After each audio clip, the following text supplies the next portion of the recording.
All right, we're gonna go ahead and finish pulling this CT175 motor apart. We've got a couple of these bolts out here.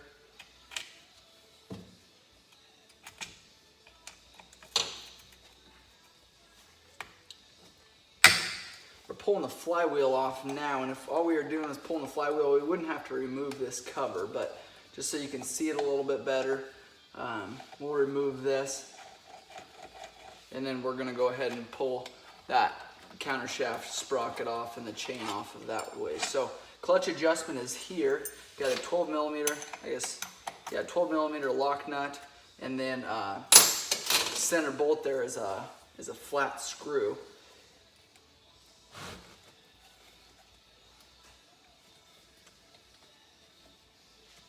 This cover is aluminum. Sometimes you'll see people tap on this. You want to be really careful doing that. It'll break very easily.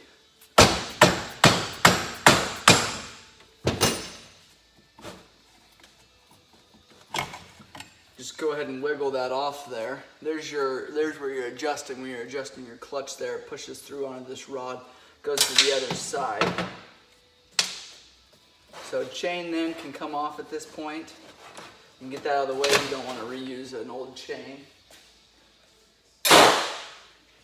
And then we'll pull this flywheel. We've got a 19, you want to be really careful you don't let that slide clear down in there. Sometimes it can fall down there enough to where it damages those threads.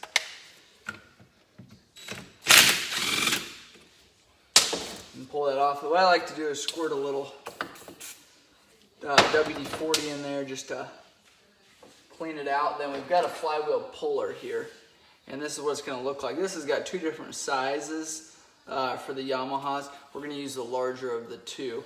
And then what you do, this is actually, you spin this counterclockwise to thread it on there. You want to make sure it's seated completely down as far as you can go. And the reason why is these threads are so small on here that if you're not threaded all the way, it'll pretty easily pull out of those, of your flywheel and destroy your flywheel there. Then you take a socket and you can take and spin that down and it'll just push it right up. Sometimes it takes a little more effort. Sometimes what I do is, well, if I'm not getting it to come off of there, I'll take a hammer and just pound on this one time. A lot of times that just kind of pops it right off that crankshaft. You're hitting right onto that crankshaft there.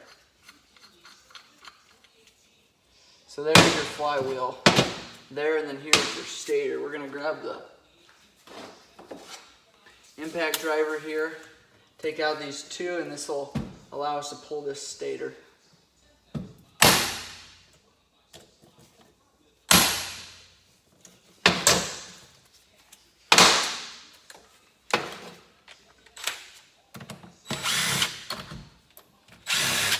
Alright, and it just takes two of those to come out there, and then this up top there's a sensor that we'll need to pull.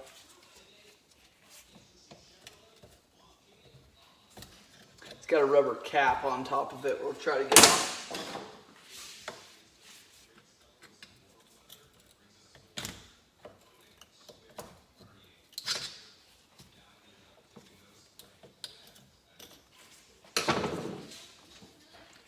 And this is part of the stator. So to remove this, we need to take this screw off of here, or at least loosen it.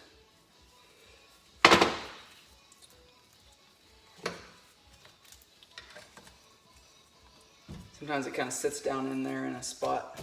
It's hard to get to, but be really careful where you pry on if you're having to do that.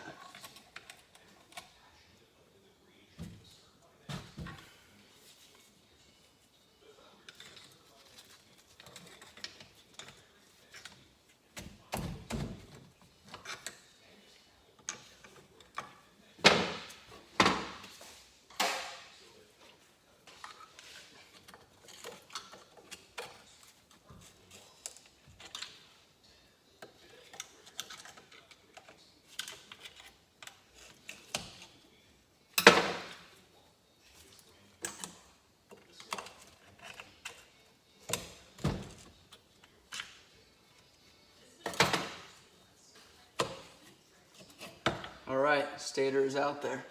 That's what it looks like. So it looks to be in really good condition. We'll go ahead and test it.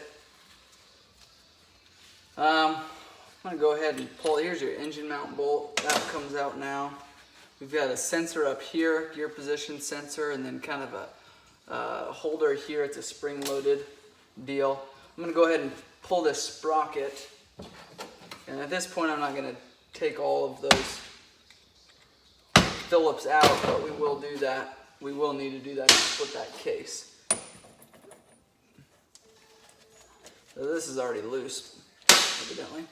Sprocket, and it's shot, so throw that away. We're gonna flip this motor over now and pull the engine, pull the clutches on this.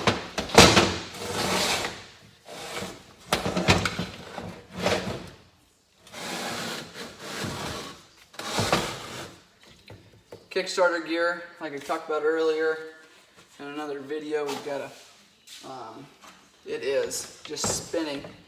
Oh, now it's catching, so we broke something loose for it to catch on.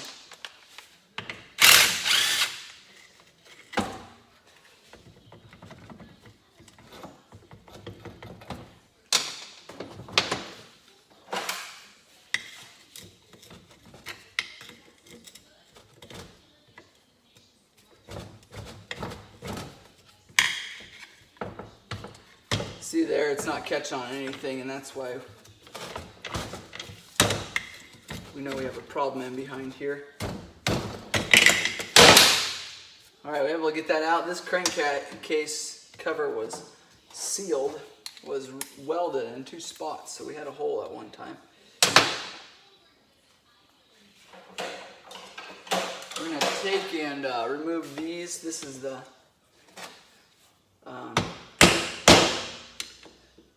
oil pump cover here.